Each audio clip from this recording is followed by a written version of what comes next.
High up in the Andes Mountains, our next contender has been hanging around humans for thousands of years. These massive drawings celebrate South America's favorite animal, the llama.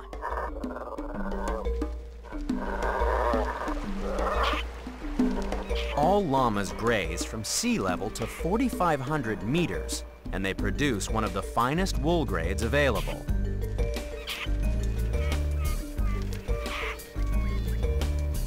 But the llama, and its close cousin the vicuña, has a dirty secret. Upset these animals, and they get spitting mad. Literally.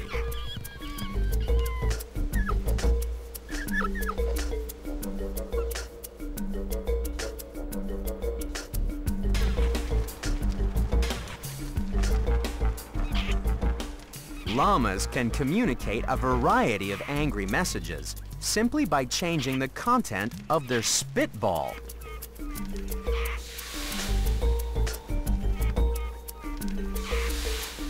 Imagine if we threw a hissy fit like a llama. We could sort out disputes by using 3 different spitting techniques. First, there's the dry warning shot. If that didn't work, we'd let fly with a mouthful of saliva. And if we got really angry, we'd cough up a big, green loogie.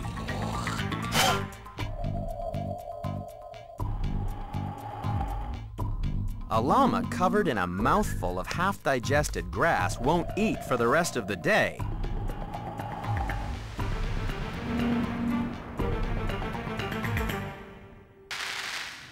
Luckily, the best human spitters use far more appetizing projectiles. Lee Wheelis from Texas can do amazing things with melon seeds, even when he's practicing at home.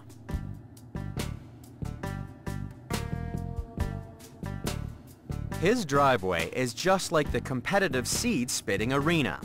Long, flat, and no more than 6 meters wide.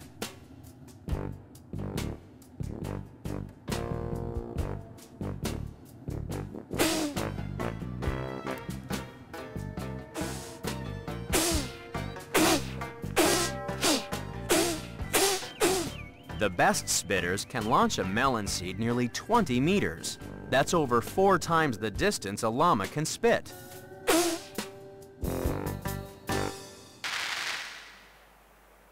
But llamas only really throw a hissy fit when a rival gets too close for comfort.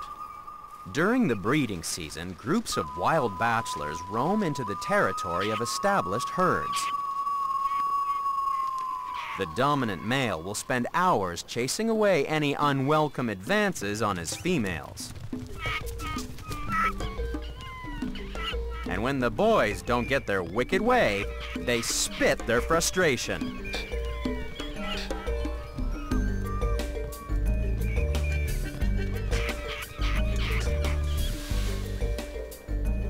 Llamas are only number 8 in the countdown, because their hissy fits will only put you off your lunch. Still to come are animals that are not as cute and far more dangerous.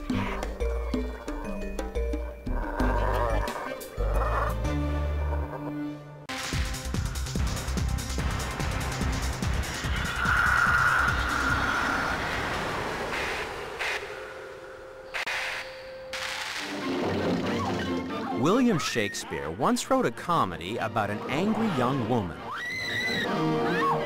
Katharina! She threw so many hissy fits that she couldn't find a husband. I'd rather die! Shakespeare called his play The Taming of the Shrew. So why were temperamental women once called shrews? To find out, you need to go underground and meet a real shrew.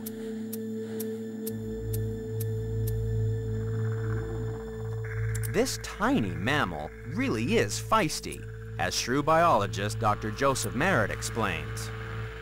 Teddy Roosevelt thought that short-tailed shrews were the most bloodthirsty animal he'd ever seen. Some of them will have a crack at small rodents and salamanders. There's even an account of a 3-inch shrew taking down a 22-inch ribbon snake, of all things. But what upsets shrews more than anything is another shrew.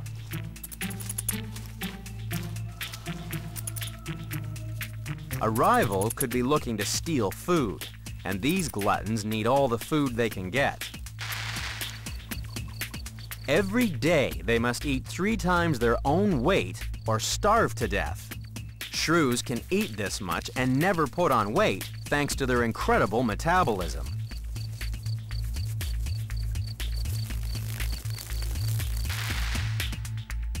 One way of checking out the differences between you and a shrew is to measure its pulse rate. The heart of an excited shrew can reach 1,200 beats per minute. That's 20 beats every second.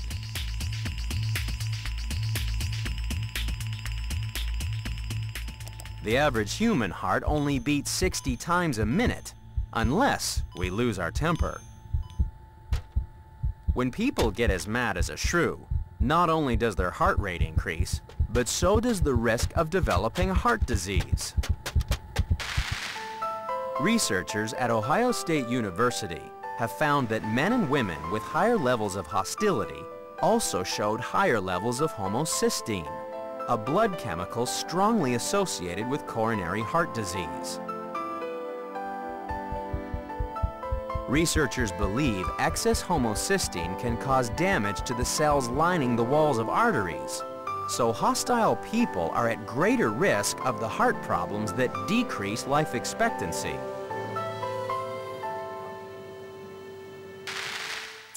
Perhaps it's not surprising that angry shrews seldom live to see their first birthday.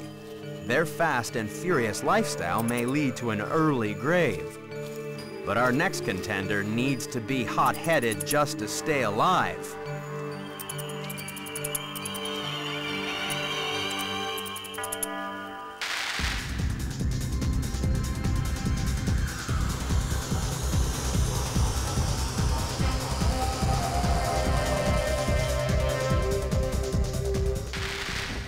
Africa is full of terrifying predators. But what's the meanest of them all? Coming in at number 6 in the countdown is a creature that's so nasty, it's rumored to attack animals by biting their most private parts. According to popular opinion, even the fiercest predators should be scared of an angry honey badger. The honey badger has a bad reputation because it's either really brave or really stupid. After all, you'd have to be mad to try and steal a leopard's meal.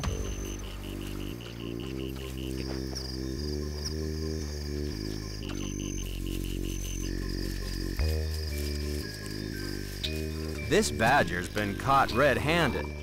Its defense is to throw a hissy fit.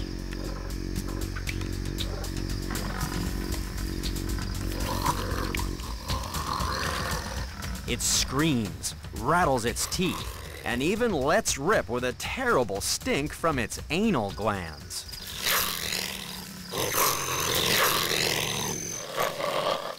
But is this hissy fit all a big bluff? Scientists now believe that honey badgers aren't as bad as their reputation suggests. Also, there's no evidence that they attack large animals by biting them below the belt. However, there's no doubt these animals are stubborn, especially when they found a bee's nest. After all, there's a very good reason why they're called honey badgers.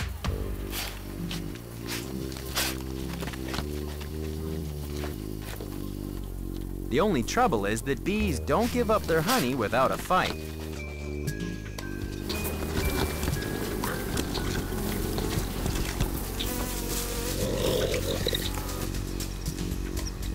An angry honey badger will just keep coming back for more, even if it means that it gets stung to death.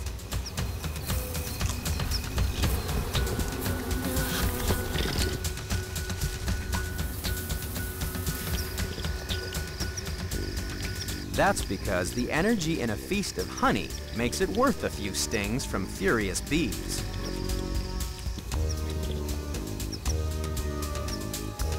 Strangely enough, angry people can also have a hankering for sweets.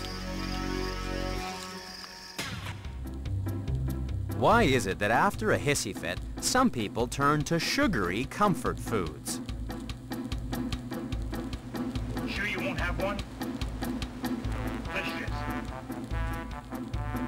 When you consume food that's high in sugar, your body increases production of a neurotransmitter called serotonin.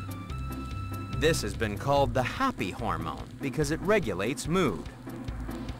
Combine sugar with fat, like in chocolate and ice cream, and you trigger the production of endorphins, the brain's natural painkillers.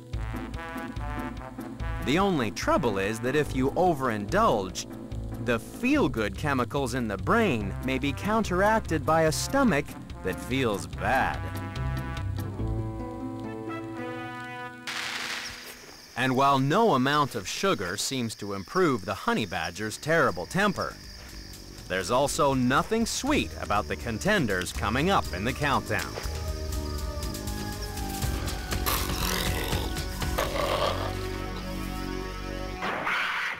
So far, we've seen the baddest badger and a snotty shrew. But up next, how far would you go to stop your baby from throwing a hissy fit?